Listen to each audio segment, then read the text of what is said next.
தமிழகத்தில் பல்வேறு மாவட்டங்களில் இலங்கை தமிழர்களுக்காக கட்டப்பட்டுள்ள வீடுகளை முதல்வர் ஸ்டாலின் திறந்து வைக்கிறார். அதன் நேரலையை பார்க்கலாம்.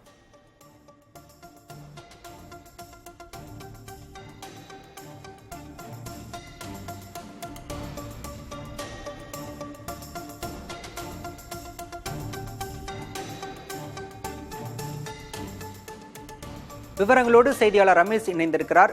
ரமேஷ், இந்த வீடுகளின் மூலமாக எவ்வளவு இலங்கை தமிழர்கள் பயனடைவார்கள்? விவரம் என்ன? பொது மற்றும் மறுவாழ்வுத்துறை சார்பில் விழுப்புரம் மாவட்டம் கீழ் குத்துப்பட்டு, திருப்பூர் மாவட்டம் திருமூர்த்தி நகர், சேலம் மாவட்டம் தம்பம்பட்டி, தருமபுரி மாவட்டம் நாகாவதி அணை மற்றும் கேசர்குழி அணை, விருதுநகர் மாவட்டம் கண்டியாபுரம் ஆகிய இடங்களில் இலங்கை தமிழர் மறுவாழ்வு முகாம்களில் 38 கோடியே 76 லட்சம் ரூபாய் செலவில் கட்டப்பட்டுள்ள 729 வீடுகளை முதலமைச்சர் திறந்து வைத்திருக்கிறார். அத்துடன் இந்த துறையை சார்ந்த செயலாளர் மற்றும் அமைச்சர் உள்ளிட்டோரும் பங்கேற்றிருக்கிறார்கள்.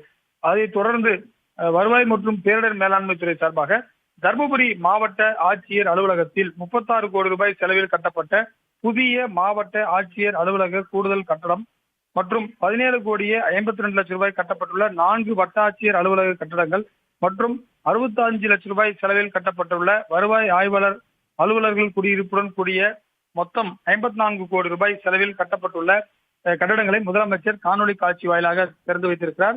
இந்த நிகழ்ச்சியில் வருவாய்த்துறை அமைச்சர் KKSSR ராமச்சந்திரன் உள்ளிட்டோர் பங்கேற்றிருக்கிறார்கள். முதலமைச்சர் 2 நிகழ்ச்சிகளை முடித்துவிட்டு பல்வேறு துறை சார்ந்த ஆய்வுக் கூட்டங்கள், குறிப்பாக ஆதிதிராவிடர் நலத்துறை, அதே போல பல்வேறு IT டிபார்ட்மெண்ட், போக்குவரத்து துறை உள்ளிட்ட துறை ரீதியான ஆய்வுக் கூட்டங்களிலும் முதலமைச்சர் ஈடுபட உள்ளார். பாலா, விவரங்களுக்கு நன்றி ரமேஷ்.